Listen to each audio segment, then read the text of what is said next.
I get why you can't get told where... Oh, it says we've got 2 affected locations. Oh, no, it says 0. Wait, what? Okay.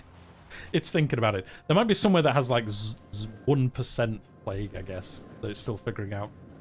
You've enjoyed watching EU5 videos up to launch? Just finished watching the Societal Values video. Well, thank you very much, Miyako's best girl. I appreciate that as well.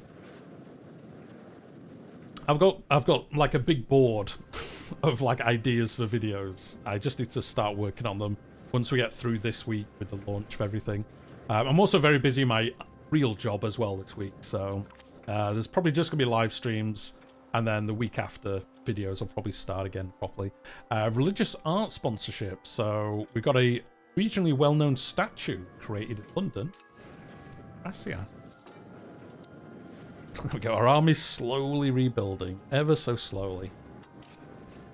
Oh, we are getting some of this now. We're up to 6.3 for professional armies.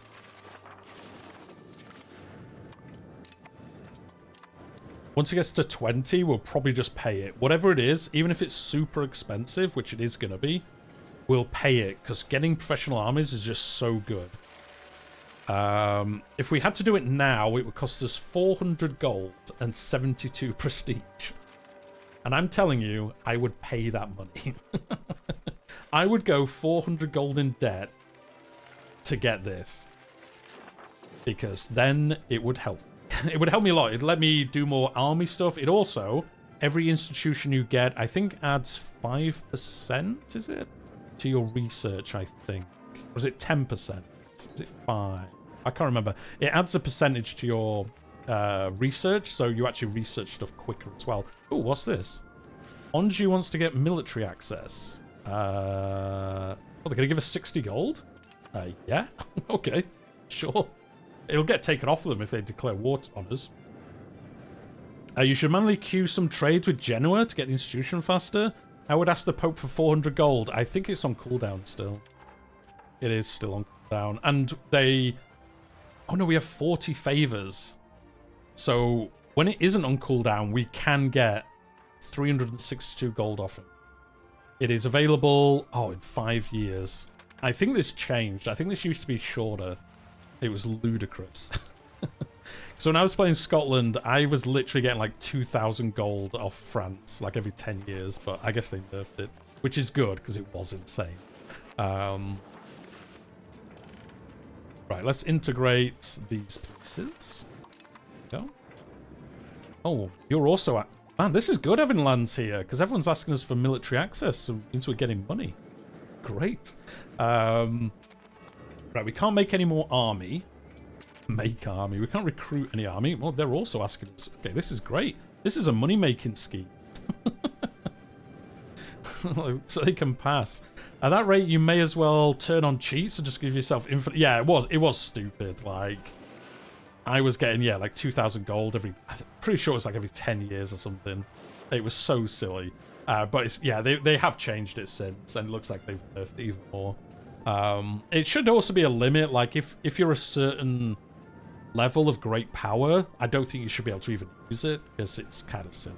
Like, how much money they give you.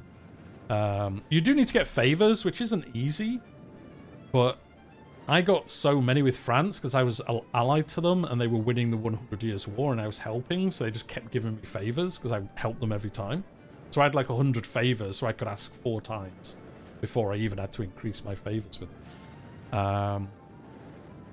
Oh yeah, we've got money, so yeah, I wanted to spend some money. So what I want to do is I probably want to get some wharfs going. Not from Star Trek. Oh, wait, no, we can build the Royal Gardens. Oh, yeah, we can build our capital building. So we can build the Chancery, which increases literacy and stuff. Oh, let's do that. You want to build these as soon as you can. Like, they have a star next to them. It's probably hard to see on the stream. But the special capital-only buildings have stars, and you want to build them because they give just good bonuses all the time. So you definitely want to do that. Oh, we should build libraries. That also increases institution spread. Oh, we don't have any libraries? Man, England is slacking before you play as them. When you play as them. That's crazy. They have no libraries. Okay, we need money. We need to invest in our building so badly. Am I alone in thinking that innovative is far and better than traditionalism? The stability benefits from is trifling compared to everything you get with innovative. It depends what you're doing in your campaigns. Now, personally, yeah, I'd probably always go innovative because, yeah, the stability investment cost isn't that bad. It really isn't. The literacy, the influence, the embrace institution cost is great. Now, traditionalist, I mean, to be honest, like naturally as you progress through the game, I think most realms will naturally go towards innovative just as the game progresses. But to be honest, traditionalist, yes, it's really bad for institutions, which is really bad. Cultural tradition is good. Now, that could help you if you're a vassal, because if your tradition is better than their influence, it makes, if I remember correctly, it makes annexing you very difficult. So if you're playing a vassal of a larger realm, it might be better to go traditionalist and then just reinforce your culture as much as you can, and that could help you. I would say 99% of the time, I'm always going to go innovative though. But again, early game, you have to progress into it. Like, we've got so many modifiers affecting this. We've got this policy. We've got procurement. Well, I mean, this is going to go soon, which is good. We've got rights for the clergy. Our average literacy is bad. Our works of art are not that good. So, you know, most realms are going to move towards innovative as you, you know, fix these things and as you progress, as you get more of these policies and government reforms and stuff.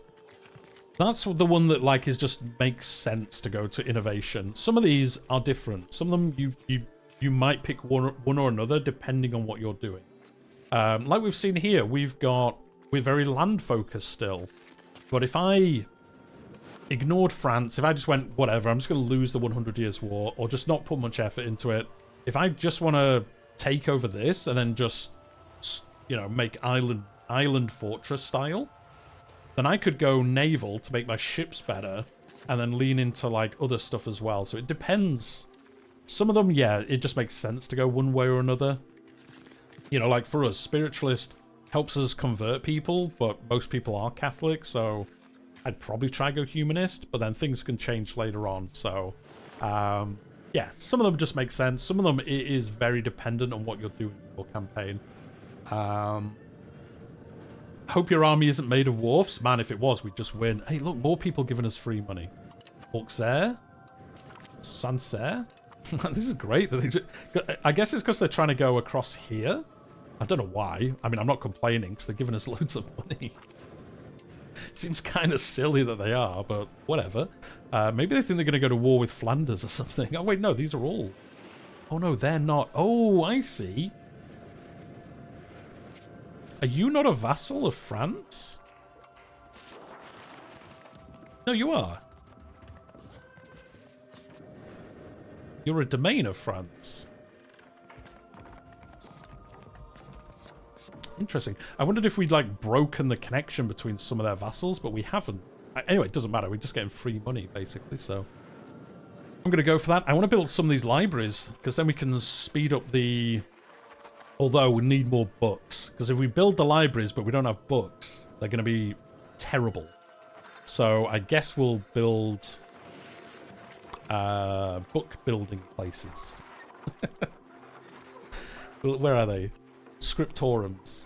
Yeah, because we're minus 2.7 balance. Yeah, so we need to spam out a bunch of these. Because, yeah, if you build the libraries but you don't have books, they'll just run at like 50% efficiency or something, and then it's not worth doing it. So we'll keep building them on the same place because you get economies of scale. I'm going to build a bunch of these because we're going to need so many of these. Once we start spamming out libraries and stuff like that, and universities and all that. So, is there any way to get the game early, or everyone on the fourth, Mr. Taco? Unless you're a influencer. Yeah, fourth. There's no early access.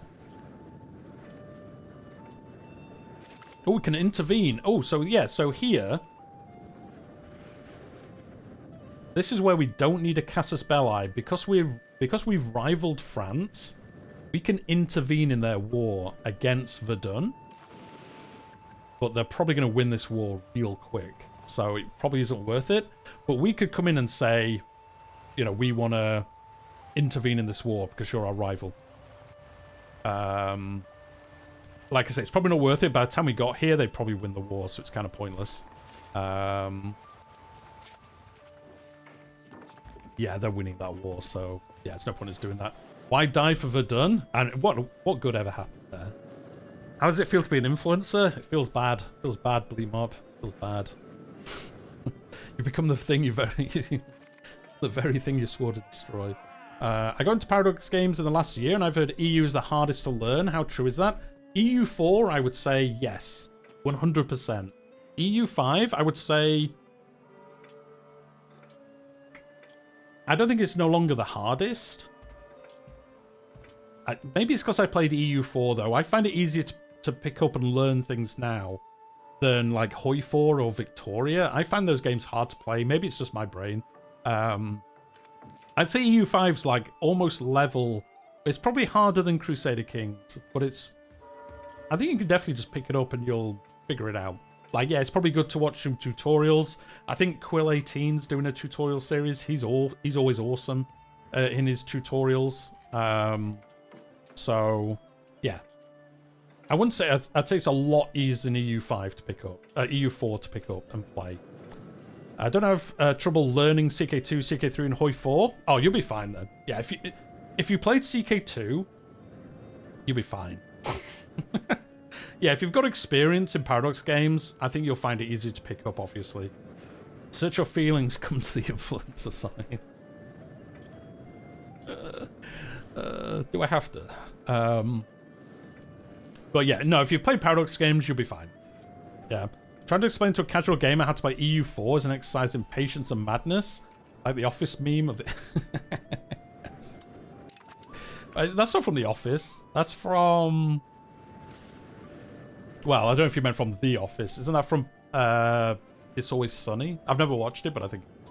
Seeker 2 is definitely the one I struggled with the most. It was your first. It was my first one as well. It's funny, because if you played... I found playing CK2 made EU4 easier to play, because it had similar-ish UIs. So you kind of had that advantage. Whereas now, the same thing. If you've played Crusader Kings 3... I think EU5's easier to pick up because it's a different UI, but, you know, just those paradoxisms are kind of the same. So, I don't think you'll have that much trouble. Definitely watch some videos, I would say. Like tutorials. But even if you don't do that, you'll pick it up. Just follow, like, the hint system for things and, you know, just make sure you deal with these, as I've obviously done. Brecon is blue now.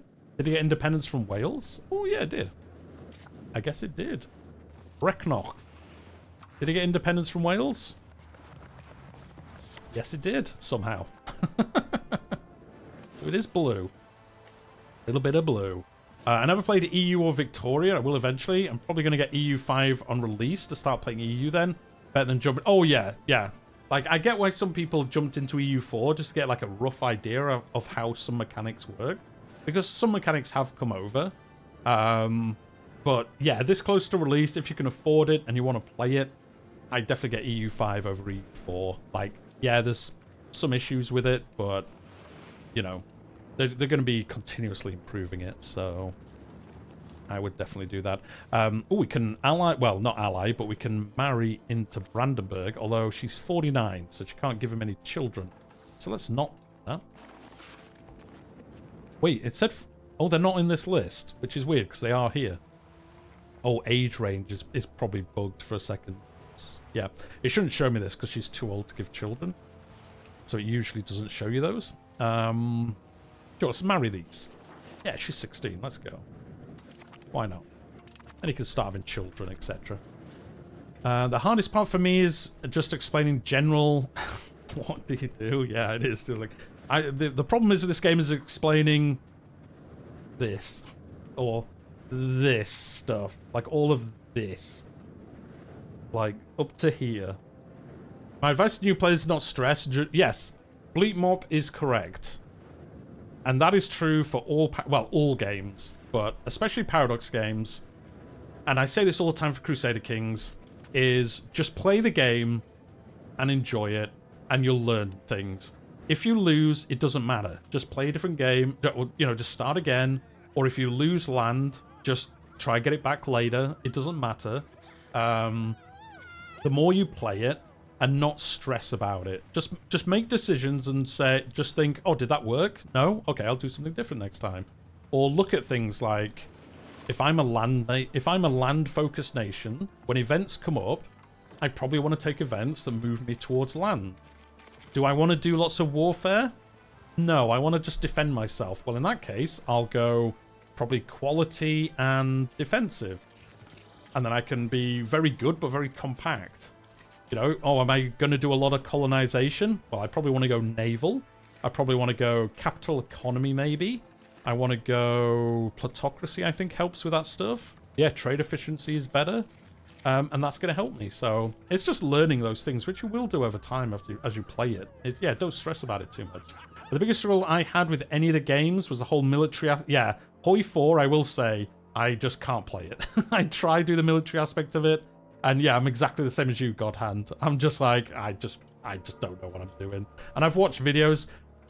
I enjoy watching people play Hoi 4 sometimes. I mean, that's a lie. I don't actually watch it that often, but when I do watch it, I'm like, okay, this looks kind of fun, but I don't enjoy playing it. I just don't enjoy playing it at all. The gold, it's been a meme on the channel for like 7 years since I started, that one day I'll play Hoi 4 and you'll see how bad I am at it. We might do that. I keep pushing it back. Maybe at 10,000 subscribers we'll do that. The continental florin is used across Europe to allow merchants to trade across the continent using a single currency. What a novel idea. Several countries have also created their own version of the florin, with a French alternatively predominantly used by our merchants. It should be good for us to introduce an English version of this coin. Have it minted. So we will gain 1% inflation, which really isn't that bad. And we'll gain 5 cultural influence. It's weird you don't get anything else, but okay. I thought this was going to give us, I don't know, something else, but like trade advantage or something, but never mind. So that gave us 1% inflation. So if we lower this, we'll make less money, but we'll gradually reduce this inflation. So we'll do it like this, so we're still making money. Again, we need the Black Death to end. Come on.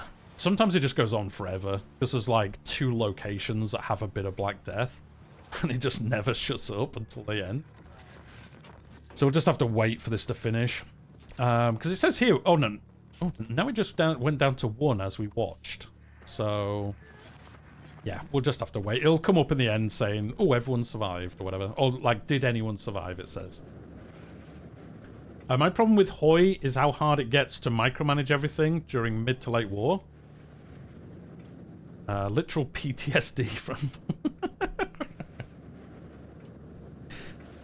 like once Barbarossa started, like 1,000 pop-up factories, occupation pop-ups each week. Yeah, that's why I just don't. I think even if I tried to enjoy Hoi, I don't think I would. I think I like Crusader Kings the most still, especially with the new DLC. And then EU5, especially once they get some DLC going on this, it's just gonna be really fun. Right, we've got another parliament. We don't have many options this time. So we can make friends with local realms.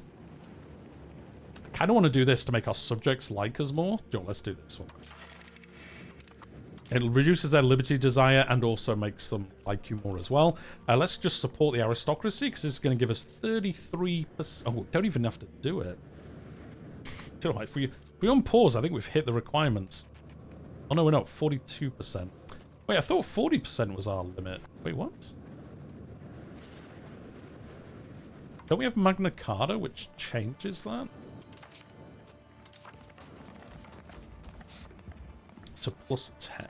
Oh, wait, no, it's plus 10 base. Okay, which kind of is the same. I thought it reduced it to 40% requirement, but no, it just means we have 10 extra to begin with. Okay, that makes more sense. And well, if we do this, it's better for... Well...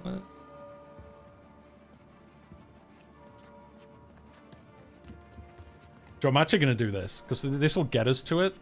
and it doesn't give up much. Now, the nobility is hating us at the moment, which is bad, but we'll fix that over time. Would a Windows laptop run EU5 history? If it's a very good one, yes. If it's not, no. CK2 is one of the best games ever made. I think it was the best Paradox game you've played. I mean, that's fair enough. I've never gone back to it since CK3 launched, but I see why people still enjoy it. I just can't deal with the UI anymore.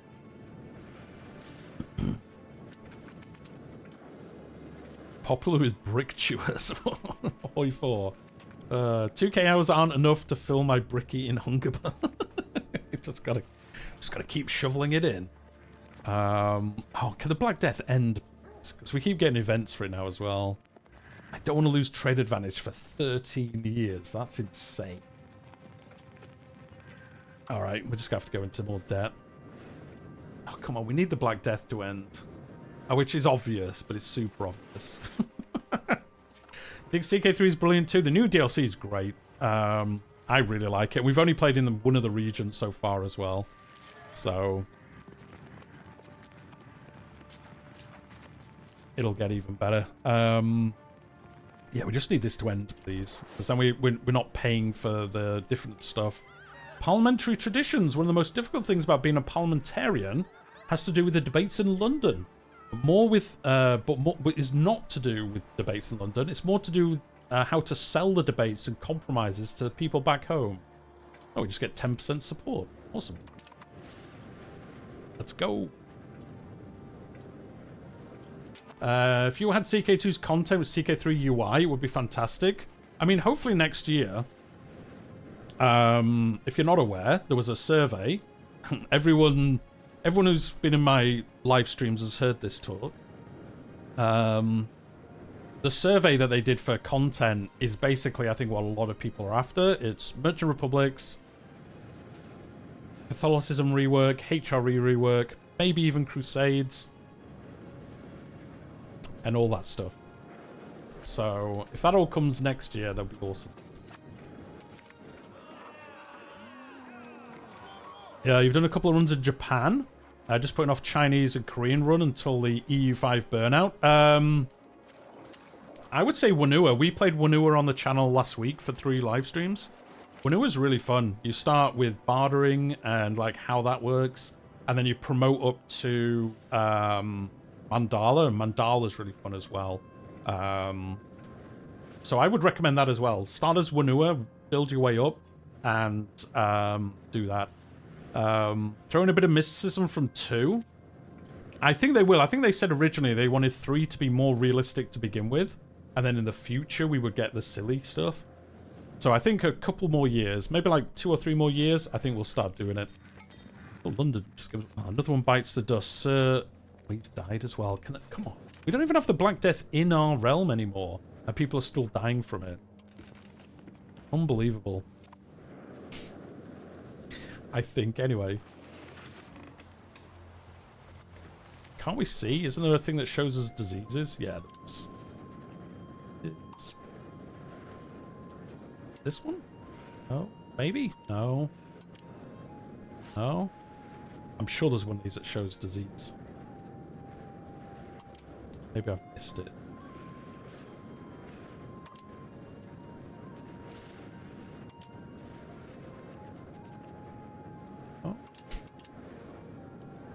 I could click this, find a map mode. There it is, I missed it, it's right there. Yeah, and it's seen, look, no Black Death. Why are we still getting, oh well, there is. Oh no, disease resistances. So yeah, this kind of keeps going, so yeah. We have got resistance, but we can't see any actual Black Death. It must be in Africa or in China or something still. Glitterhoof flavor pack? Man, Glitterhoof would be awesome. He's coming at some point. Everyone knows. Oh, this has come back. So there's more animal trials going on. So we want to move towards innovative. So let's do this. There are so many map modes. This makes me... Oh, dude, there's so many map modes. It's great. There's map modes for everything. Like, different dynasties. Oh, well, obviously dynasty stuff. But, like, all the different dynasties, court languages... integration levels of things.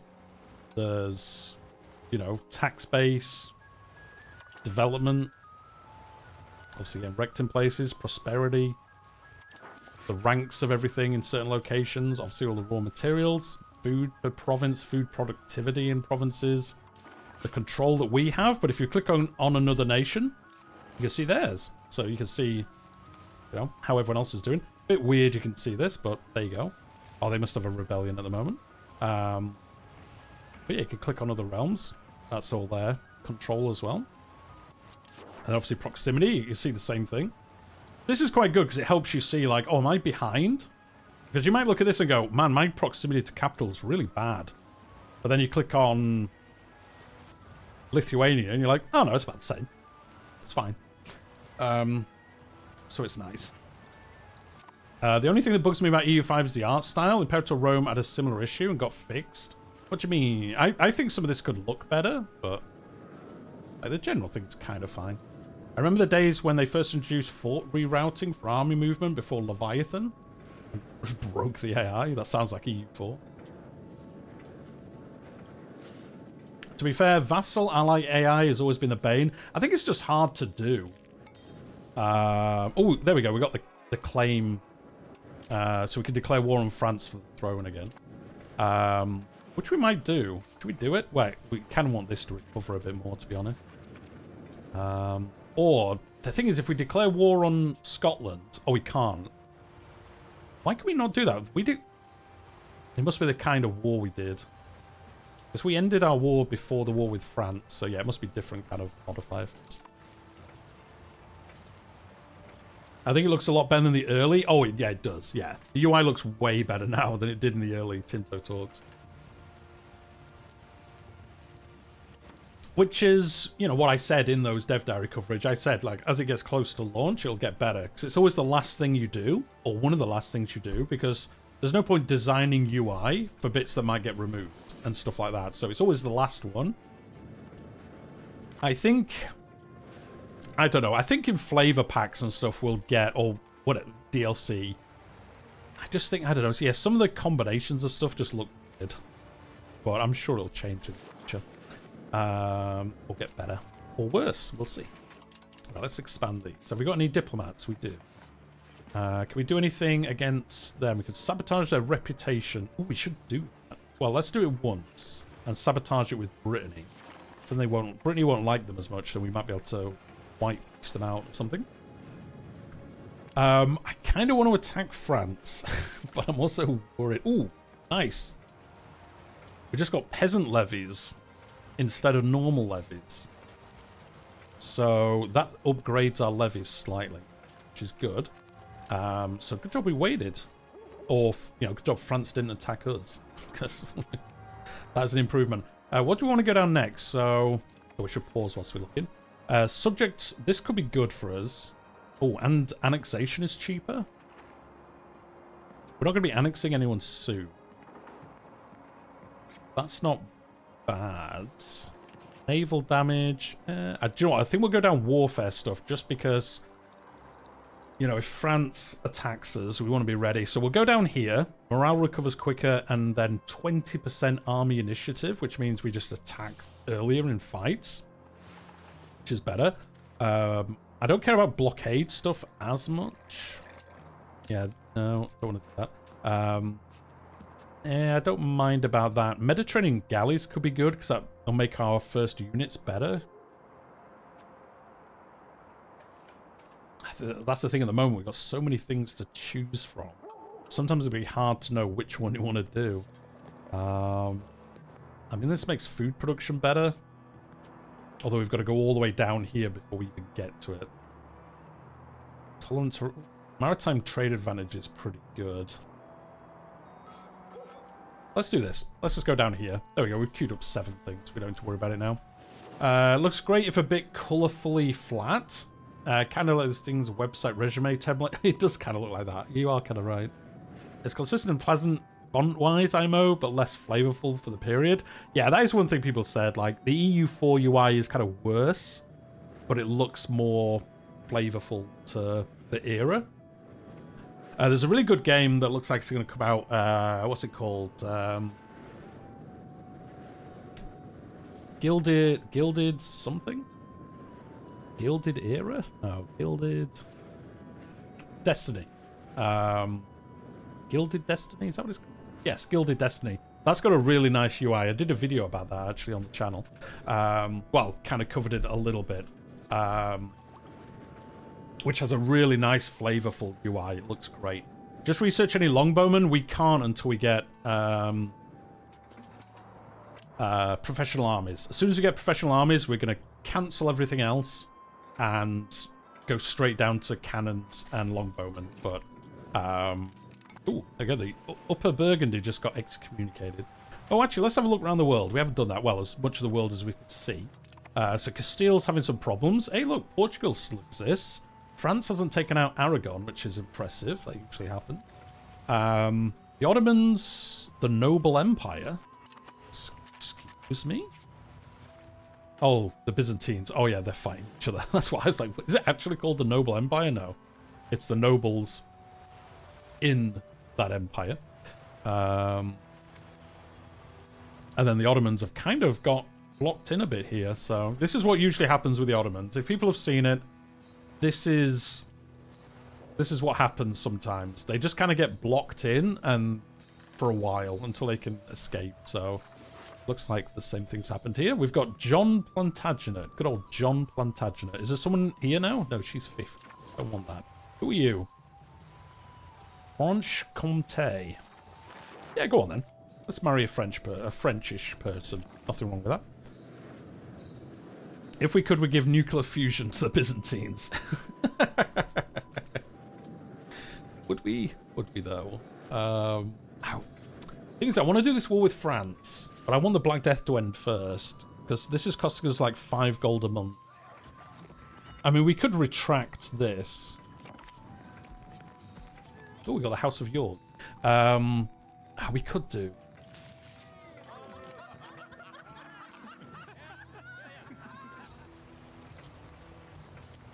Sure, I'm going to repeal this. Is this what? I think this is what's costing us money. Yeah, 5 gold. So if we do this, it'll lower our stability, but I think it should make this better. Although maybe it'll just be replaced by other stuff. Anyway, we'll see. The founding of the House of York. The many noble houses of popular our kingdom have long since held tremendous power and influence. Recently, a new dynasty by the name of York. Oh, wait. Maybe it was listed here, but it was greyed out because... Oh, do you know what? I've always read that wrong then.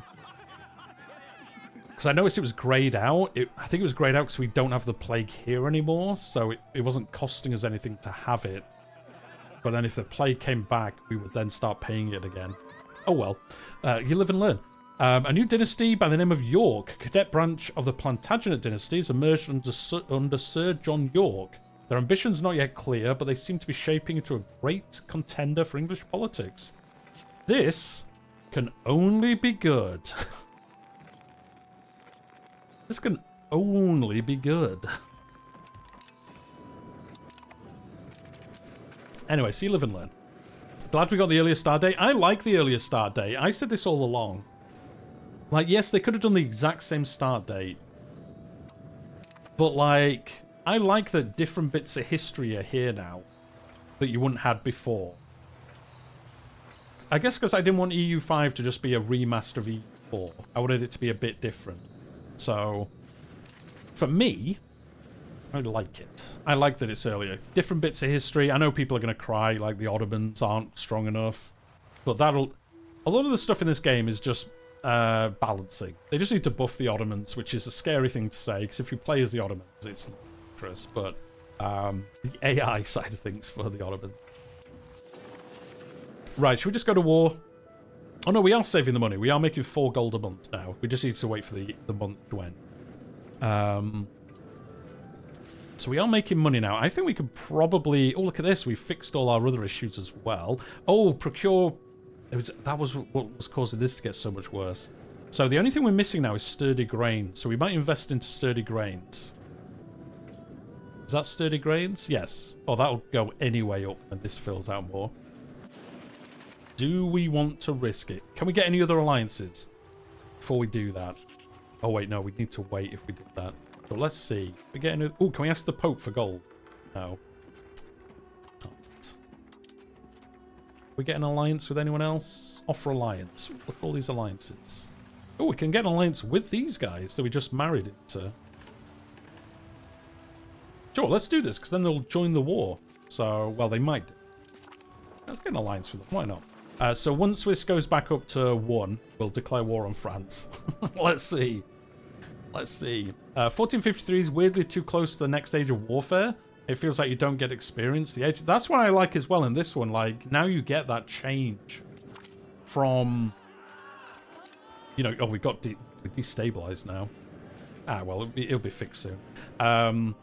You get that change from levies into professional armies. I like it. It can really mess you up in some campaigns, but I think that's fun as well. Like, it can make a difference.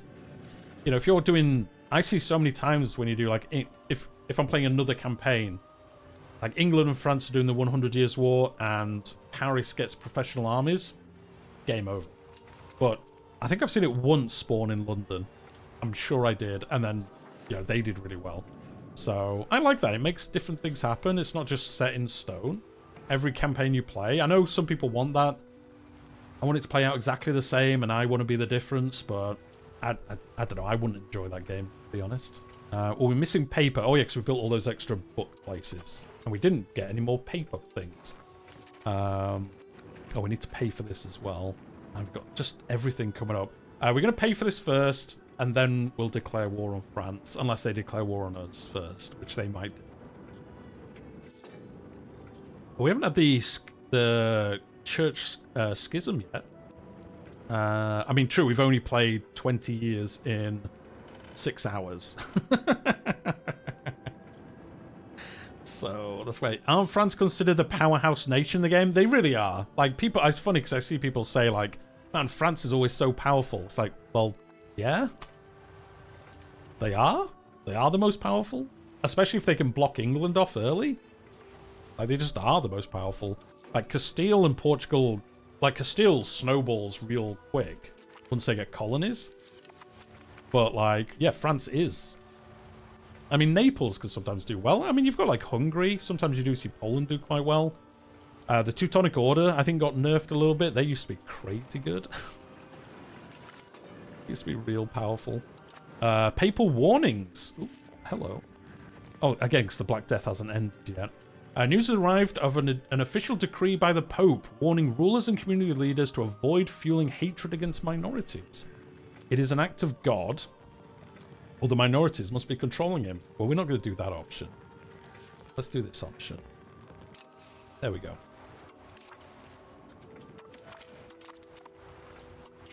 Oh, we need to do this. Oh, we finished integrating that other place. Now we've just got this little place left to do. How long is that going to take? 25 years. Do you know what? I'm alright, actually, for now. We'll wait for somebody who's better at doing it than you. You're actually super mediocre at everything, so... You can go back to just making London better. There we go. Teutonic nerf was kind of needed. It was. Yeah, the Teutonics were crazy. Is there only one start date right now? There's only one God Hand, and there's only... Well, I won't say there'll only ever be one, but there's not going to be another one anytime soon. Yay, the Black Death ended. It claimed 1.6 million of our population. So we got down to 2 million. Ooh, almost half our population died. But it has finished, which is good. The Burger Civil War. Oh, in Norway's got a civil war going on. We won't actually go help them because they'll end this real quick. Okay, as soon as this war ends, we'll attack France. I know I keep saying that. This is super annoying where they raise their armies and they've got no intention of using them. It's like, could you not? If you've got like less than 1,000 troops, maybe just don't do it. How does the Reformation normally go? It goes... Johnny, I've seen it go so many different ways in this. I've seen like Lutheran France. I've seen the Hussites do really well. From what I've seen, it plays out differently so often. It's really cool, actually, how it works. I think it's done pretty well. I think there's still some balancing. I think the War of Religions needs a bit of a change or an update or something that can play out weird. But the actual, like, Reformation part of it is cool. France was in the perfect position to be a leading world power. They had most everything a country could need. Yeah, they could. Yeah, they kind of. Well, I mean, they didn't throw it away, did they? They were pretty powerful for a long time. But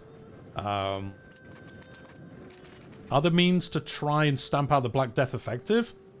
Well, you can't really stamp it out. The methods to slow it growing can be quite effective, especially if you're rich enough and just build like a bunch of hospitals or whatever. But you can't really stamp it out that easily. Again, just like historical, really. So is the end of the medieval era into early modern era right now? I'm guessing the end date is 1800 then. It is 1837? 36? I think it says here. No, it doesn't. 1837. There we go. There we go. It's the year after Victoria 3.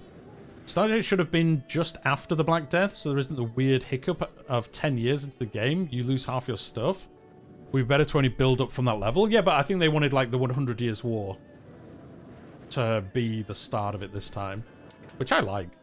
And then obviously there's other things around the world, but I think for most people they would be, the 100 Years' War is pretty big. You also get like the I don't know when the split with Avignon, the Western Schism started, although it must be starting soon, I'm pretty sure. I'm sure it starts soon. I can't remember. France won most of their medieval wars against England, mostly due to the immense population gap. Yeah. But for most of the last 1,000 years, they've been dominant European land power. That is true. The issue with the later start date is that is when EU3 began. Ooh. Right. Shall we do it? Shall we do it? The problem is, if we declare the war on France, we've got to do so much more than if they declare the war on us. Which is why sometimes you're like, maybe I'll wait. Maybe I'll wait. Oh, we can't call Norway in yet. They don't like us enough. Oh, because the war's finished. Yeah, we haven't got enough favors from them to call them in, which is good. It's not Crusader Kings, so you can't make alliances and immediately use them for offensive wars. Do we want? Oh, I kind of want to do it, but look at, yeah, they have way more troops than us. We've got a quarter of the size. Our fleet is way better, but they've just got so much more military stuff than us. This is why the AI always loses it, basically. Because I'm going to ask you if you checked if you could get Castile as an ally. Yeah, they are kind of busy exploding at the moment. They're minus 21, so we probably can put them up to join us. But again, we wouldn't be able to immediately call them into a war anyway, even once we allied. An offensive war. If it's a defensive war, yeah, they'd probably join us. Like we've got the Papal States. Oh, can we do anything with France? Have they done any exploring yet? No. But we can sabotage their reputation with Normandy. Then maybe Normandy won't join the war. And then Alba. Oh, yeah, we were trying to get a... Oh, can we not do this? Can we not do... Oh, we don't have a diplomat. Okay. I think what we'll do is we'll attack Alba. We'll try to take out Scotland. I just think attacking France is so risky. I think it's so risky for us to do, because again, we have to do more attacking them than if they attack us. We're in a better position at that point. And then we can just chip away at their land through that. We'll see. We'll see what we want to do. Anyway, the French exile, Gilles de Paris, a political exile from the Kingdom of France, has appeared in our court. His services would be useful, and we annoy France, so it's always useful. That means we'll probably get some migration soon as well. There we go, French exiles. So they join him, basically. He's like, hey, cool. Can I bring some friends? And as much as it pains me, let's bring some French people. Let's bring some French people to it. Let's do it. Let's do it. So yeah, most of our economy... Oh, France has proposed... Let's have a look. I bet this is institution-based. Should check this, actually. Should we make... Oh, yeah, we should make these accepted if we can. Yes, we can, I think. Yes. Because then they'll be happier, so they're going to be less likely to do this. So currently they're using 0.3. And to make them accepted, it will add 0.7. That'll just put us over accepted cultures. We can invest in it to make it better.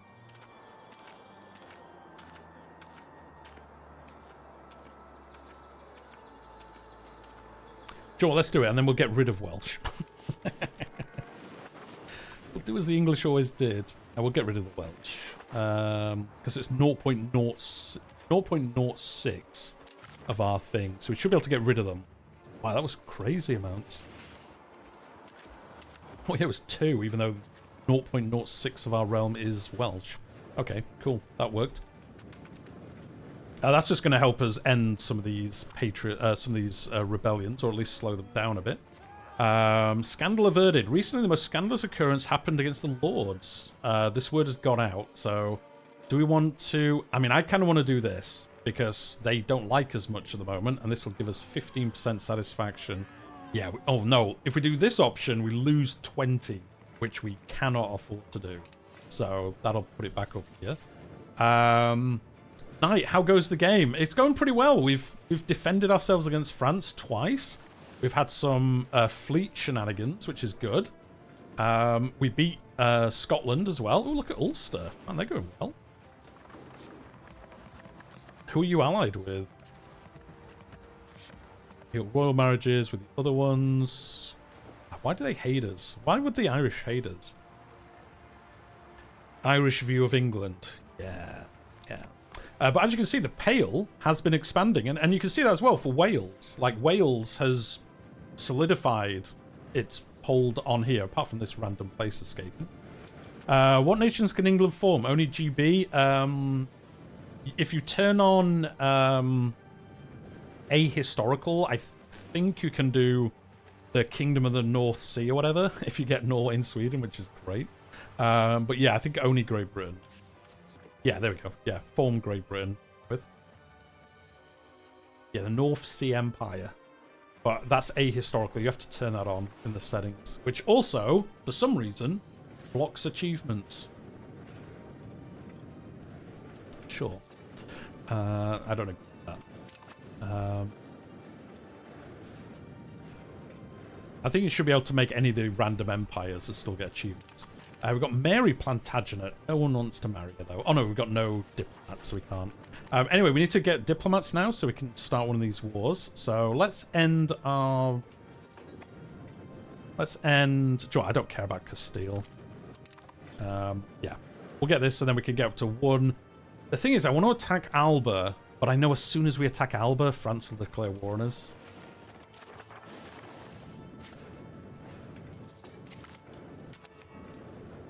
Enemies on the horizon. Normandy is a casus belli against us.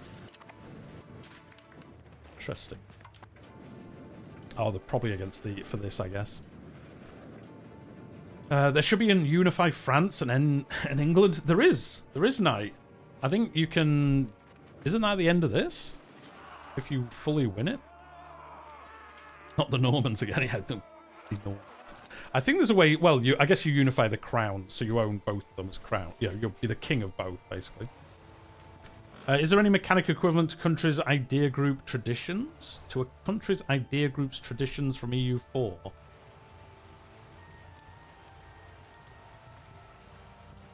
Like, does the tag come with... Oh, yeah. Does the tag come with benefits? Yeah, you can get certain things that are linked to the tag, I think, specifically. Or are they? Or are they all... Is Redcoats Great Britain? Oh, no, we played as England. So most of these you'll get as either.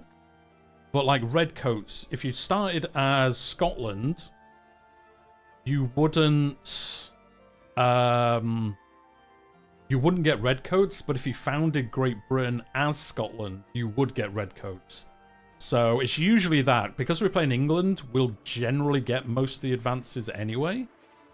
But if you're playing as a smaller war, like if we were playing as Wales and then formed Great Britain, we'd get things that usually England get. So we can get like experimental riflemen. You can only get these if you play as England or you play as Great Britain. So obviously if you found Great Britain as Ireland, you would have, you know, redcoats.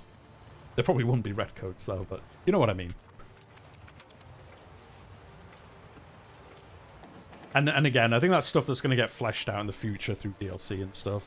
You know, that side of things anyway. The risks of trade. They lost all their money. They want 230 gold, which I do not want to give them, but...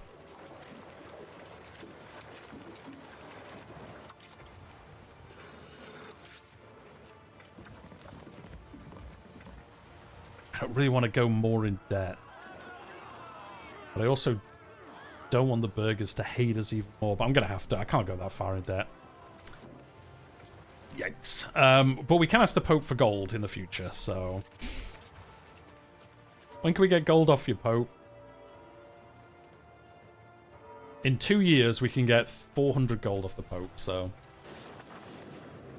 That's a lot of debt this early. We've just been unfortunate with, like, combination of events and stuff affecting us. So I think I'm going to attack Scotland. I think I'm going to try unite the British Isles, and then we can worry about other stuff. And then if France attack us, we'll be able to call in our allies, and then we'll have a better time at it. I think that's the sensible thing. Malforian. Oh yeah, that's true. That's the first time, Miyako, that you've been in my stream, I think. So you haven't watched me play Crusader Kings. Yeah, this does tick up. So if you don't know how the estate system works, they have an equilibrium. That's what it's always trying to get back to. So yeah, as we've gone so low, it will now tick back up to the equilibrium. And then if we go over the equilibrium, you can see for like these ones, it's now trying to get back down to it. So you can get a bunch of modifiers for both the equilibrium and the changes as well. So, yeah. Right, let's cancel the spy networks. We're already making the Casus Belli we want. And then this... Oh no, we don't have a diplomat. We need to get more diplomats from somewhere. Yeah. Right, what are we missing here? Sturdy grains. Well, we can't make rice. And we can't... Again, this is a cool feature. If you're missing something, you just click on it, and it'll just show you the things that you are missing, and if you can do anything about it. So we could import these. Or if there were buildings, we can't, because there's no buildings. The only thing we can do is... Is this the only place we have that does sturdy grains? That's wild. Okay. Well, we'll just max this out a bunch. I thought we'd have more than one... Oh, I guess it's normal grain, is it? Oh, wheat. Yeah, wheat's most of our stuff. And it's wild we only have one sturdy grain. Alright.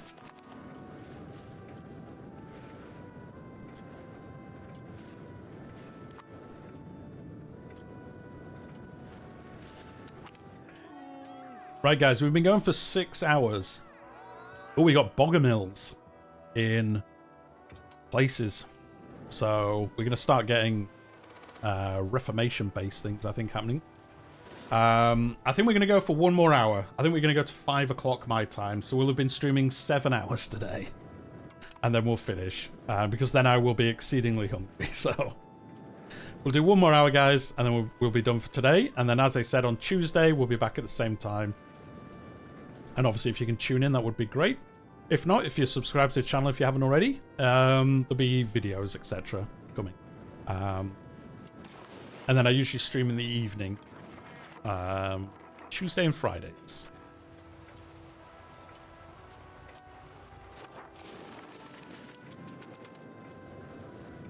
Will be one of the longest Mal streams. I think it will be the longest one, won't it? I think Civ we played for like 6 hours.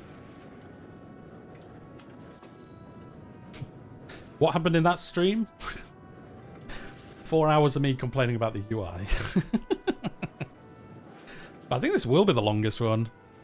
Maybe one of the early Crusader Kings ones was long, but I can't remember one being that long, but maybe. So yeah. Oh, wait, we're in a war. Oh, the first rebellion of Galloway. Well, that's fine. Wow, a lot of them actually rebelled against them. Oh, they have no troops? Okay. Oh, no, they do. There they are. We probably want to help in this, I guess, as we've got to cross this area anyway to get to our stuff. So let's just raise some levies. Oh, there's none close. Okay. We raise them here. How many is this going to give us? Well, I guess we could probably just send our army up here. Yeah, that's probably enough. We'll do this and our levies. Oh, we've got our vassals. They're going to come up and attack as well. One. Oh, did I do ships? Oh, I did do ships. Never mind. Alright, we'll just take our army up there. Ooh, army initiative plus 20. Oh, okay, it was worth waiting for that as well. Oh yeah, look at all our allies. See, people say allies don't do anything in this game. What about the Canada Day one? Oh, the Canada Day one was pretty long. You are correct. Yeah, that one was pretty... yeah. We were playing it all after the end on Crusader Kings. One of the best mods. Trying to form Canada. Yeah, that one was quite long, actually. Good point. Yeah, I think that was like 6 or 7 hours. Okay, this is going to end real quick.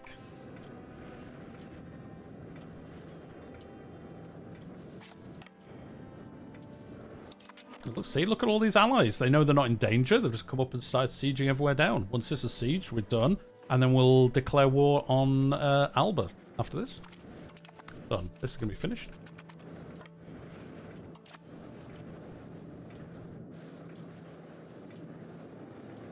Why is this red? Montfort... How did you get independence? Oh, they did. That's weird.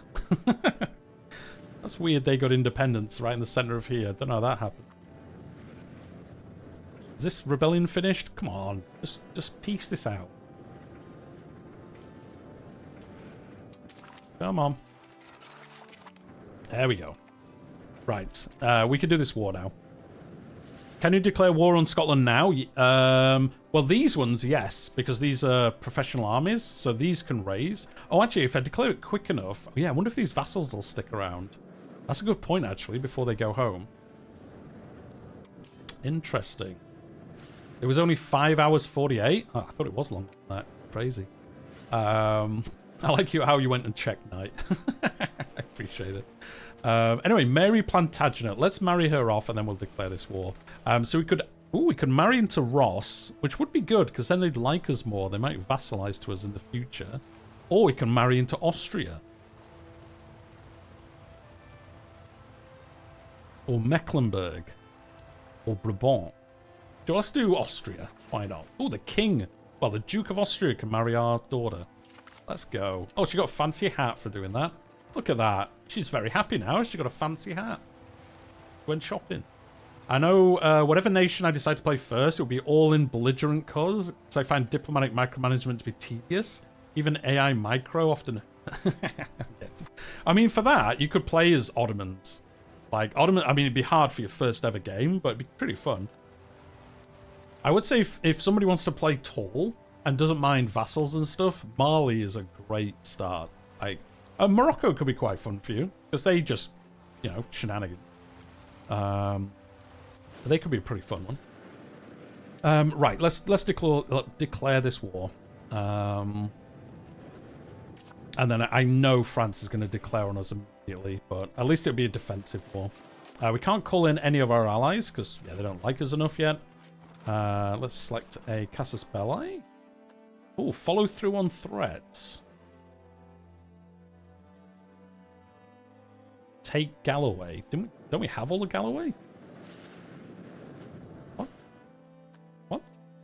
Oh, maybe there's like one bit. Oh, I think this island's part of Galloway, is it? Let's have a look. Province. Oh, yeah, no, yeah, these two are part of Galloway. Okay, interesting. Which would be better than this. Oh, no, that's no Casus Belli. Yeah, let's do this then. So we could take these two, and then we'll be able to do other stuff anyway. So, let's do it. Let's do this. Let's go. And then we've sent our fleet up, so they're going to come in and wreck their navy that they don't really have. And then we can raise up not the ship levies. We've only got 15,000 levies now? Oh, I guess because people died from the plague. Does make sense, again. Does make sense. We do have, you know, what, like 3/5 of the population we had before, so it does make sense that our army would be smaller now than before they all died. Oh yeah, it does. Man, that's kind of like a bit of a hack that we declared that war, and because they were already here, I mean, it's not much of a hack because the circumstances to do it are crazy, but yeah, because they were already here, they just immediately went in there. That's crazy that that worked. But again, I mean, it makes sense. It's not like they're going to just disappear. Where are you all going to? You're all merging in with this army. So this army, come up here. And then they'll all follow it and merge up here. And then we'll do this war, and we'll see. We'll probably make some vassals. Well, we definitely will make some vassals. We won't be able to vassalize Alba itself. But yeah, we could probably release maybe another vassal. And then we can ultimately merge all this together in the future. Conservative backlash. Our clergy do not feel that the Kingdom of England is properly sticking to the principles of divine supremacy. I don't care because I want to move towards innovative. So, sorry. Sorry, laddos. Oh, we can repay this loan. Oh, hello, we got something else. The invention of tennis. Amazing. Wimbledon is back, lads. Wimbledon is back. A new racket sport of sorts has become rather famous among the lords of Birmingham. Stemming from the Anglo-Norman word tenes, meaning hold, receive, or take, it is similarities to the sport of kings, with the added condition that it's played outside. Have diplomats spread the word? We're just like, yo, tennis. Hey, tennis exists. Oh, nice. What's that? It's like pickleball. Do we want our influence to be better or our tradition to be better? Let's have a look. Culture. Our influence is... I don't know if 57's good. Let's get that. Why not? Question relating to the situation. Are you able to declare a war while at war with your levies raised? As I believe you can't start a war normally with your levies up. I don't think you can start another war. Or can you? Well, let's find out. Conquer the French throne. Win the 100 Years' War. Yeah, no, you can't. Yeah, I did think so. Yeah, you can't raise it, so yeah, you can't, like... Ooh, the Papal States will help us in an attacking war against them. The problem is they've just got so many troops. Oh, they've probably got... Oh, have they got professional armies now? Because if they have, like, we've got no chance. Oh no, they've only got 250. We've actually got a bigger normal army than they have. Actually, we might just try it after this. We might just go for it and just see what happens.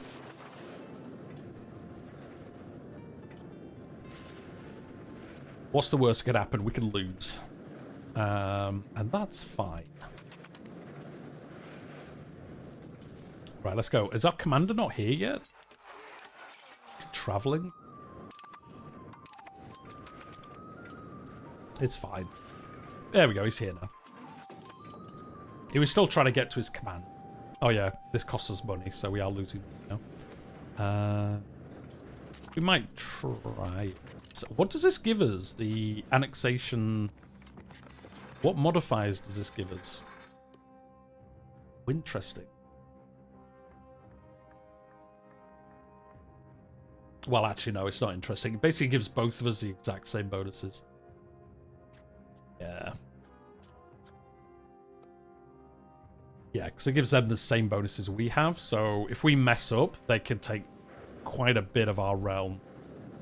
Like, if we attack them and mess it up, they can probably take, like, all of Aquitaine off us. Maybe even some of this. Oh, well, we'll find out. To be honest, it doesn't really matter if we lose the 100 Years' War too much, because we can just concentrate on Great Britain then. Oh, let's just go attack their army. They're kind of stuck over here. Cornered. Nice. Margaret here wants to get married, or we want to marry her off anyway.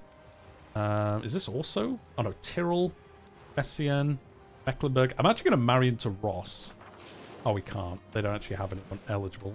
Can we marry into Desmond? Gerald Fitzgerald. Oh, I'm going to do it. Why not?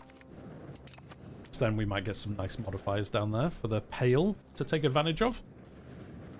Let's see.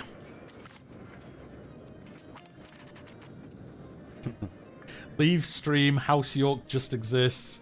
Returns at war with Scotland. Yes. Yes, we are. And we're going to absolutely destroy them. Because I don't think they even have, like, any professional army units. They don't at the moment. Scotland is very hard. I like Scotland. I think it's actually a really fun campaign to do.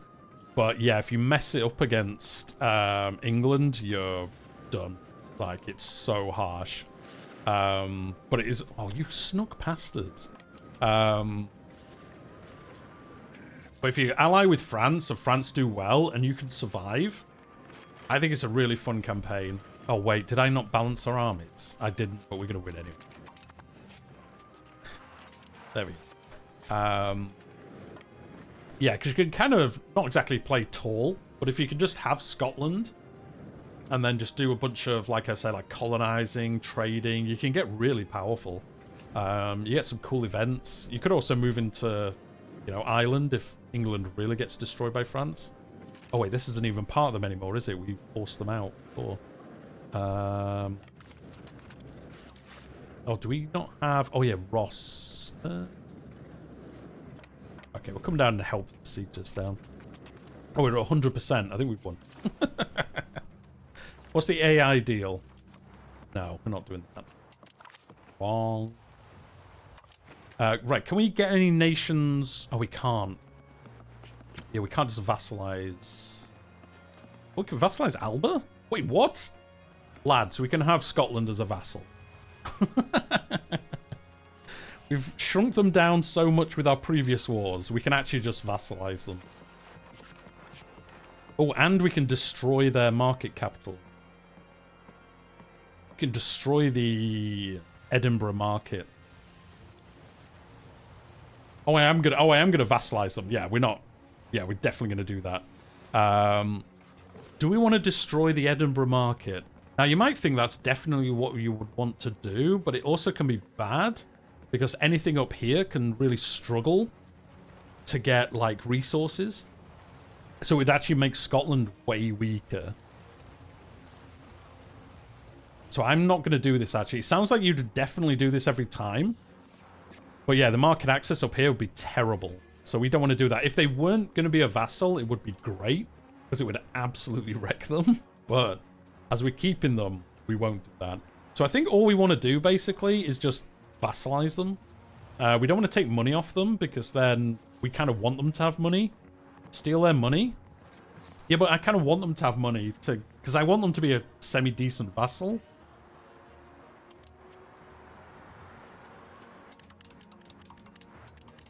Yeah, I'm not going to steal their money, because I want them to be kind of good so that they give us money more in the future. So we're investing in the future of Scotland by conquering Scotland.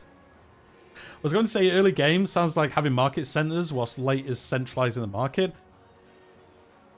Yeah, it's a weird balance. Late game, yeah, you're probably better like cannibalizing different markets. But yeah, if your market, like, you know, if we got rid of the Edinburgh market, they'd be screwed because they wouldn't be able to get goods from London. So all RGOs would be fine, but buildings would do terribly. We're taking the old alliance away from the French. Oh, there's even more reasons to it. Send demands. Sorry. Look at that. Look at that. That worked great. Disband all levy. Did we raise our naval levies? Wait. No, we didn't. Disband our army. Yes. No, because this was our normal fleet. Yes. Right, so patrol the seas. Let's get them back in the North Sea. We kind of do need another fleet in Ireland, but for now it's fine. Wait, didn't I get rid of you? Cast a spell I gained? Humiliate Alba? I mean, they're our vassal now, so it doesn't matter. Well, you can still do it, obviously. I thought I got rid of this. Oh, they were probably traveling, so that's why. Nice. There's our army. You can come back down here. So now we'll get even better. Oh, yeah, we can't be rivals because they're gone. Who do we want to rival? Well, not Portugal. Bohemia. Denmark. Scania. Or Naples or Sicily. Which one should we do? Is Flanders on your side right now? It's French. Or independent. No, it's French, I think. Where's William Wallace when you need him? He'll be around later on, I think. Steal all their money. Who should we rival? Maybe Bohemia? I don't know, actually. If we could go Hussite England later on. Sure, let's just rival Naples, because, like, who cares? Yeah. We're not going to cause each other any problems, so it's kind of cool to do it that way. Is this our fleet? Or is this these random... Oh, is it Navy? No, 8th Army. Where's that? Oh, you lost your commander? Okay. Oh, Gilles de Paris. So we've got a Frenchman leading the English army. Let's go. Flanders on this side of the French, as Scots side of the English, opposite to real events. Yeah, I think Flanders is a vassal of France. I'm pretty sure it is. Was it just blue because it's blue? Oh, yeah, it is. Yeah, Flanders is French in this era. London, right. What can we pick up next? So, sponsor noble arts. We could do something for the burghers, because they don't like us. Well, yeah, no, burghers probably to do. Naval infrastructure. Oh, this gives us a lot of, well, some development in all our ports. Or balance the budget. That'd be good for money. I kind of want to do this naval infrastructure, though. Let's do that. And then we need... What are we at? 24%. So we need... Yeah, quite a bit. Support land focus. I kind of want to be naval focus, but for now, we're going to accept this so that this passes. There we go. Sweet. Right. Well, we'll recover from this, and then we'll be good. Flanders was very important to the English ally in medieval times. Our biggest export was wool. We would mainly ship it to Flanders. There you go. I guess when this started, it was a French ally at the time, or a vassal, or somehow linked. So is Moray's not a vassal of ours? Will they vassalize to us? Let's see. I'm going to say no because we're so far away. No. I wonder if Alba will attack them though. The fortunate peasant. By virtue of the connections made with the court, as well as some shrewd business, the peasant Captain Albert Packer has managed to amass a significant fortune. Send congratulations. Or, a rich peasant is still a peasant. Still a peasant. It was a French vassal, but they refused to fight against the English. Well, there you go. Owning the Low Countries makes a lot of sense for an England game, but I'm worried about how powerful the Dutch Revolt event will be later in the game. I mean, yeah, it probably would be if we tried heading that direction. Oh, excommunicated Munster. Munster, you've been bad. You're gone. The Pope really hates you. So, basically, we can fund the burghers, or we can fund the peasants. Now, I'm going to fund the burghers, because they're going to have 400 gold. And you'll notice on the right-hand side, you'll probably see some estate constructions, and they'll start building economy-focused buildings if they want to. They might not. They might just say, oh, there we go. Oh, they're building roads. Oh, even better. Nice, they're building roads for us. Sweet. That's actually really good. I love it when the burghers build roads. Or anyone. The nobles can build roads as well. But that's actually, I mean, they're super expensive, but that's good because then we don't have to build them, which is nice.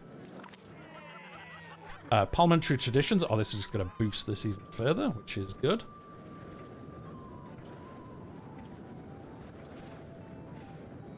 Oh, good. You can see this. Yeah. So two ways. You can see on the right-hand side, just above my head here.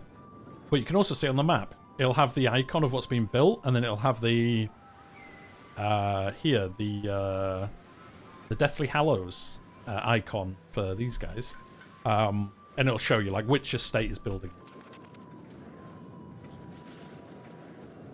So yeah, you can see all that information just at a glance, which is real nice. Oh, Bruges is no longer making us money for some reason. I guess they're probably importing stuff they need.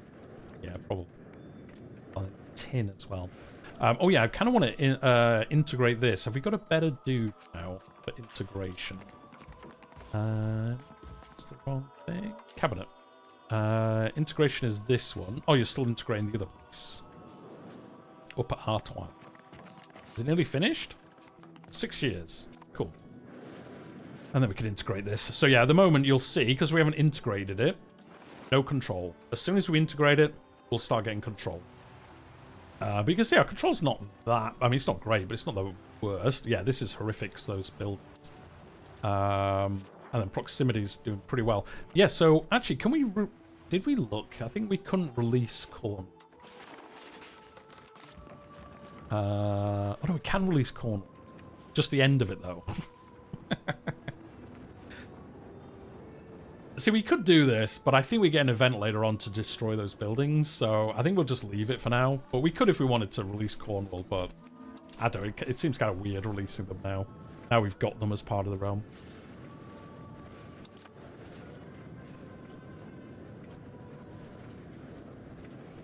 Oh, you know, oh yeah, Bruges is running out of food as well. Okay, that'll probably fix itself. No pain, no gain. Now let's do this. Yay, the burgers like it now. What building? They're building... Well, they were building a road for us. So, which is nice. Nice of them to do that. Nice. We've got all this development. So that's going to help our port areas. Yeah, they were building a road. But again, you'll see... You can even see it for other realms sometimes. If we could see them enough, you can see them building stuff. And who's building it as well. We've got a bunch of events. So, we don't care about that. Dubious claims on province. Oh, Normandy's coming after us again. Repay this loan. Okay. No, I mean, you said buildings in Cornwall. Oh, that you can't demolish. Well, these ones. Can we demolish them? I don't think we can. Yeah, these. The Stannery Courts. We got these through an event based on a historical thing. So we can't destroy these, but I believe there's an event later on where we can get rid of them. Because obviously you don't keep them forever. So there must be something later on where we can get rid of these.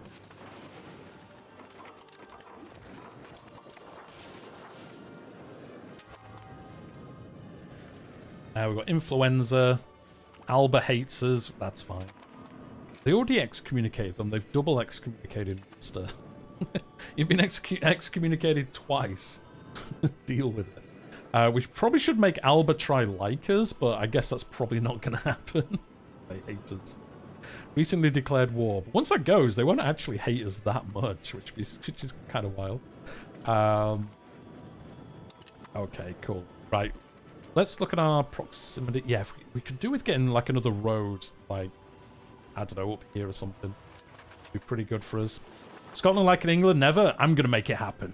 Imagine being that hated by the Pope. Oh, yeah, people are dying now from the flu. Yikes. Oh, it's killed 100. Man, we're going to go under 2 million people? That is crazy. We had, what, 3.6 or something before the plague came? Yeah, 3.63, and we've now got under 2 million. Yeah, 81,000 people the flu just killed. Where was it? Diseases. Oh, yeah. Oh, hello. There's a pretty bad disease going on in Europe. So yeah, you get these diseases that do just like sweep in and just take out your population, and then we've got to rebuild again. So yeah, that took us under 2 million, which is kind of crazy.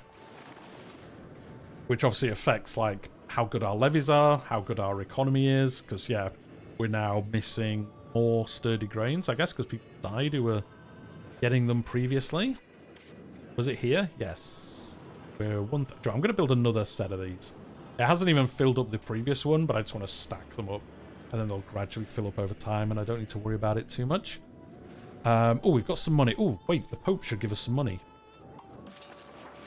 Should. Where is he? Now, you don't get a pop-up like in Crusader Kings. Ask for money. And only the Pope has enough... we only have enough favours on the Pope. So where is he in the list? We could... There he is. So he will give us 346 gold. Yes, please. Ooh, we can buy an institution.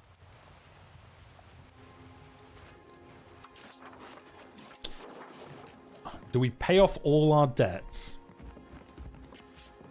Interest is costing us 2 gold a month. Or do we get professional armies?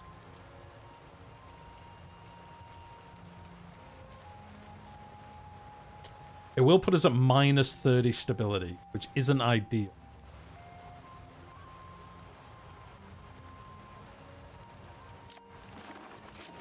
I don't know what to do. I might pay off the debt. I know I said whatever it is, I'll get it.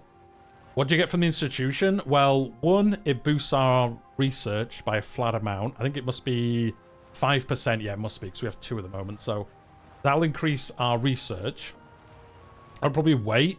What are you going to use a professional army for right now? Well, the thing is, it isn't that it wouldn't... So outside of that, it wouldn't give us anything immediately. But it means we could start unlocking, you know, moving down this, get cannons, get longbowmen, get armory, so we can actually have a bigger army. And there's other bonuses as well. Plated knights, you know, prestige from battles. Gives us recruitment laws, which are pretty good. Obviously, there's all the other bonuses as well. Coastal forts. Locked into a war for 100 years. We are always busy with war. Might actually be worth it then. Yeah, because then we can clear out the other ones and just, like, if we can get cannons, we can siege places down so much better. What are you going to use a professional army for? What are we going to use it for? I mean, the funny thing is, outside of France, we don't actually need it. For anything else. Feels like it depending on how you want to handle... Yeah, that's... I mean, they make a good point. Miyako makes a good point, and this is why I like EU as well. Is if we don't go to war with France again, and we just time out the 100 Years' War, or the Pope just gets bored and forces us to white peace, we don't actually need a better army. But if France does attack us and defeats our fleet, we are screwed. So that's the thing. It's like, which one do you want to do? Do you want to pay off all your debt? Or do you want to get professional armies? I'm going to do professional armies, although it's gone. Wait, why is it gone?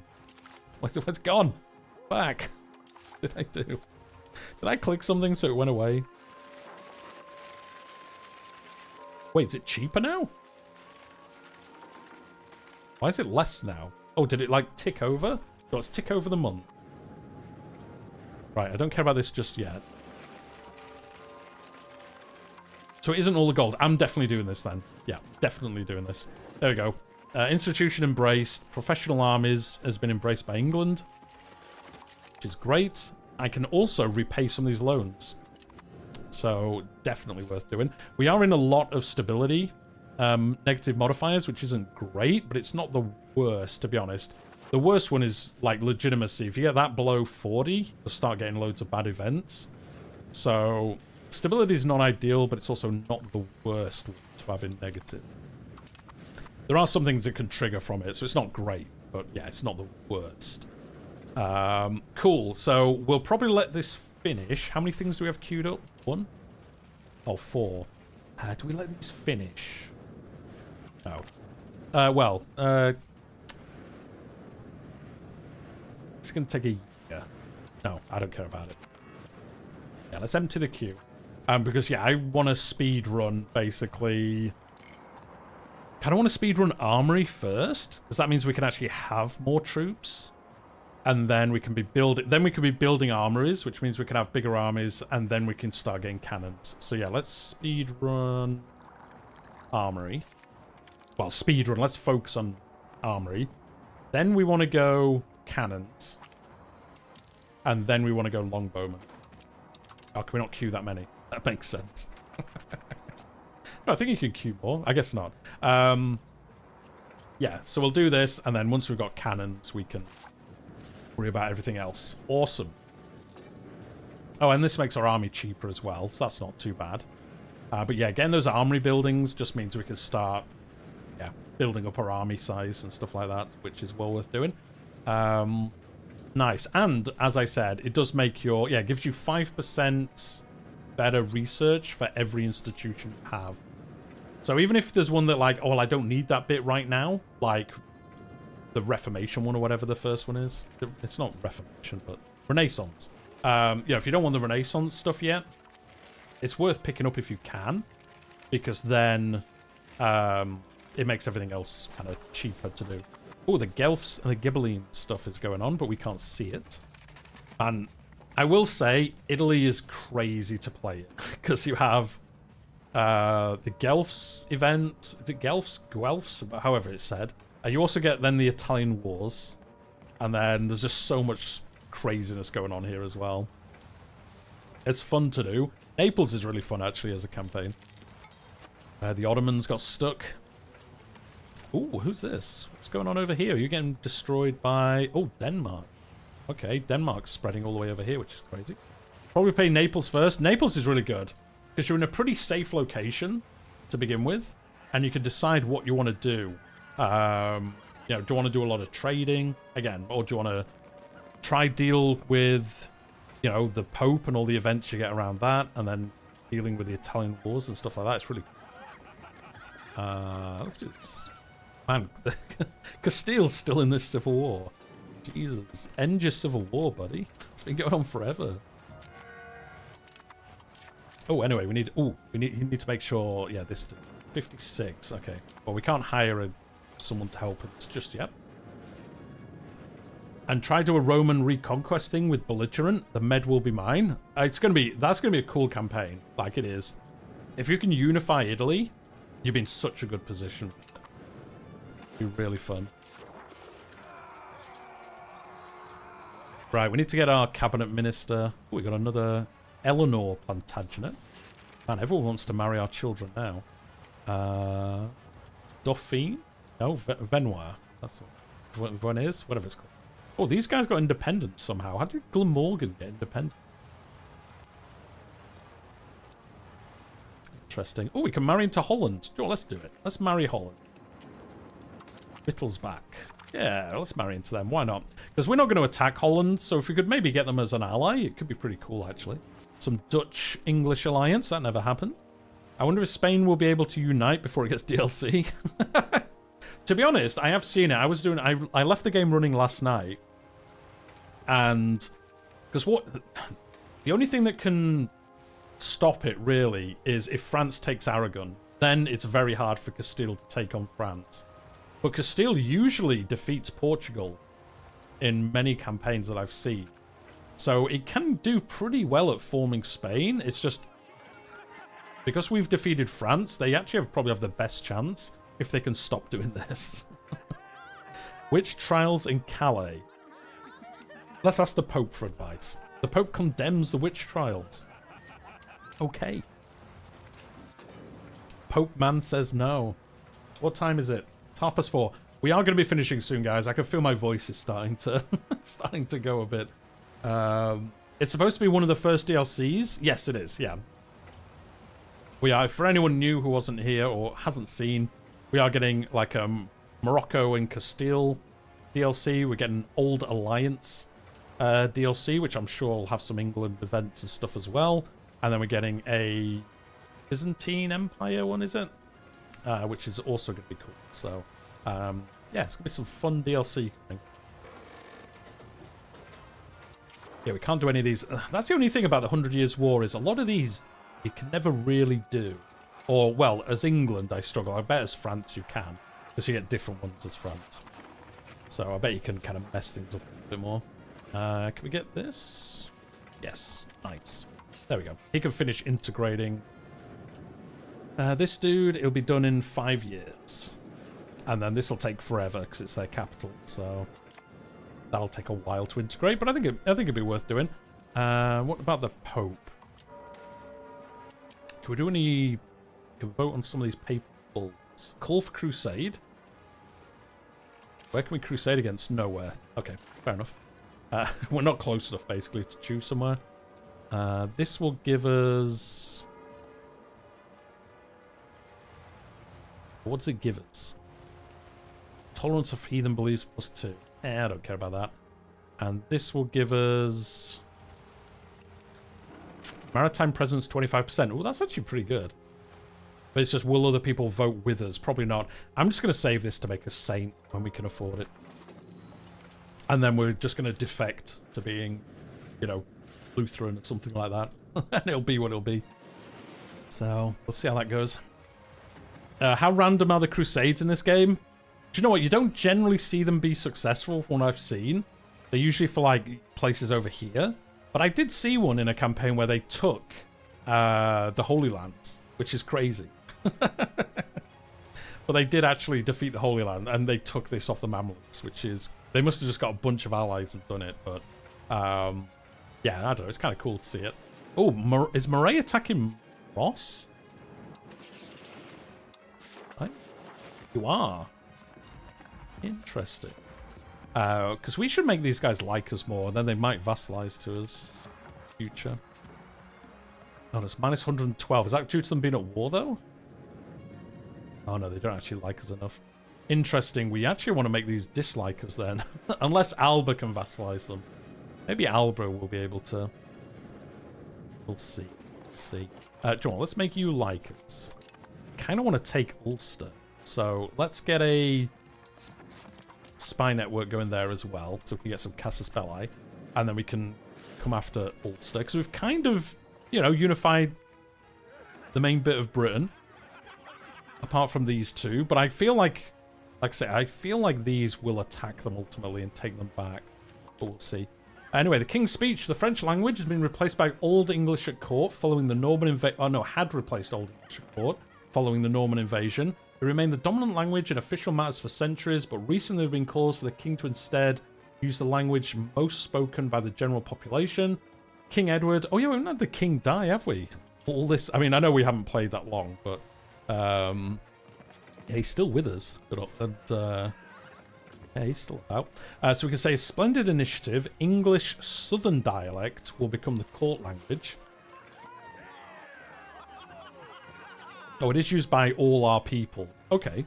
Or, no. Terrible idea. That's my French. I mean, we're going to do this, because I didn't realize, of course, yeah, the nation speaks English. So this will actually help us. People will like it more. Yeah, the nobility will like us more as well, I think, as well. So, yeah, let's do it. There we go. Oh, yeah. Well, the clergy liked us more. That changed it to 0.4. Going up, so that must have changed their equilibrium, because it changed and went up instead. Anyway, we have nearly got this army maintenance, which is good. That's going to save us some money. It's just that we're not making much money, but we did so badly in the Black Death that it's kind of going to be like this for a while until we can start getting this increasing. Actually, can we tax you more? No, in fact, we should tax you less. These guys as well. Can we tax the... Oh, no, we taxed them already. Out the wazoo, as people might say. Oh, we can get some more minting going, though. Yeah, see, we really could do is start getting some buildings going, but we just haven't been able to with all these wars going on.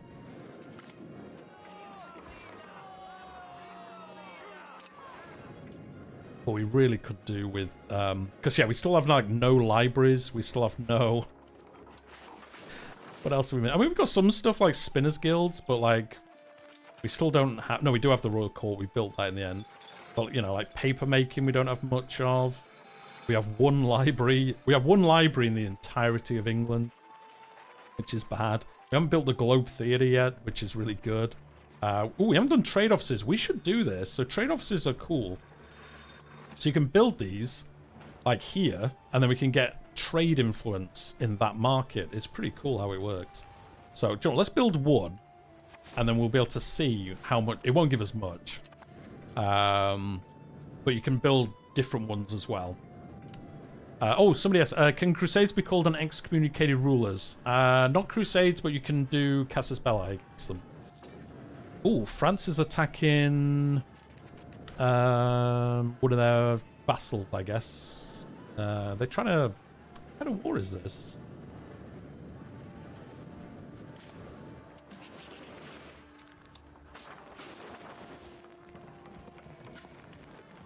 Is that us? No, I want to look at France.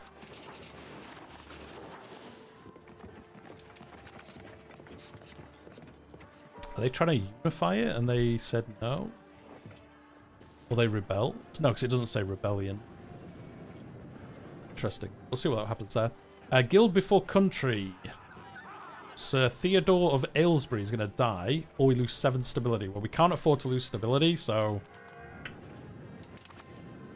he's gone. Sadly. Anyway, guys, to be honest, I think we're going to finish there for today, because I really am getting hungry now. So, I think we did pretty well today. I think we did pretty well. I mean, we fought off 2 French invasions. We defeated Scotland twice and basically destroyed them. Which is really good, actually. That's really good.